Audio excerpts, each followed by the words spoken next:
So now joining us to discuss this situation in Brazil, Gustavo Ribeiro. He is the founder and editor-in-chief of the Brazilian Report.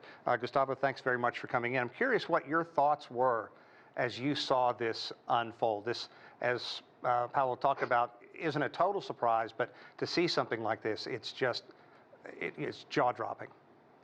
Yeah, it is shocking, but it's not surprising because, for one, the Bolsonarism movement has taken many many pages from Trumpism playbook, and also because we have been seeing this crescendo of radical actions by the far right in Brazil. Since Lula won the election on October the 30th, we have seen Bolsonaro supporters trying to block federal highways and put the economy in a chokehold because it would disrupt supply chains. Then they camped outside of army garrisons to ask for a military coup d'etat. They torched buses and stormed the federal police headquarters when Lula's win was certified on December the 12th. And then on Christmas Eve, police found a bomb plot in Brasilia next to the airport. So shocking, but not surprising. And we see the protesters, for those not familiar, wearing the yellow, like the jerseys of the football team. They've really commandeered the Bolsonaro supporters. What do you think is going to happen now that darkness is here? We've seen the pictures of those many people being let out in handcuffs. Is this going to come to a quick end? Well, I would be shocked if that's the last we have seen of it. I think that the far right will try to destabilize the new government as much as they can. But I have also seen a disposition of authorities to hammer down and punish the people who stage this sort of actions. We have seen the federal government stage an intervention in the security forces in Brasilia, the Solicitor General asking for the Brasilia Security Secretary to be arrested.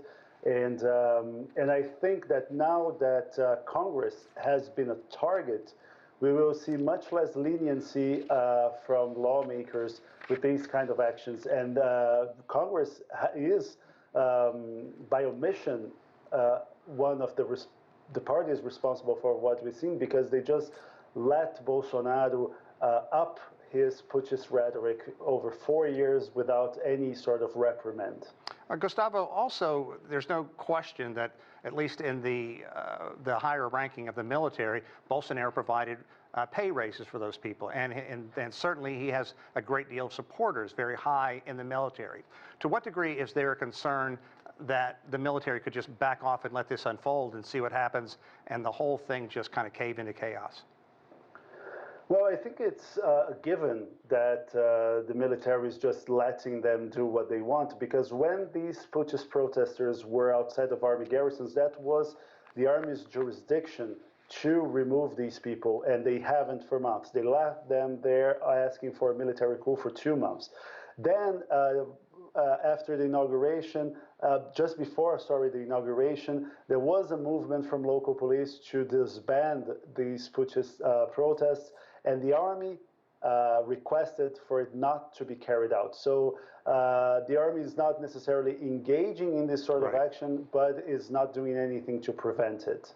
Real quickly, do you think that there's going to be a quick resolution? What could bring this to an end? Can Bolsonaro come out and say anything? Do you think he will? Well, Bolsonaro has just posted on social media about his government's achievements, so he's not addressing the issue, and I think he won't.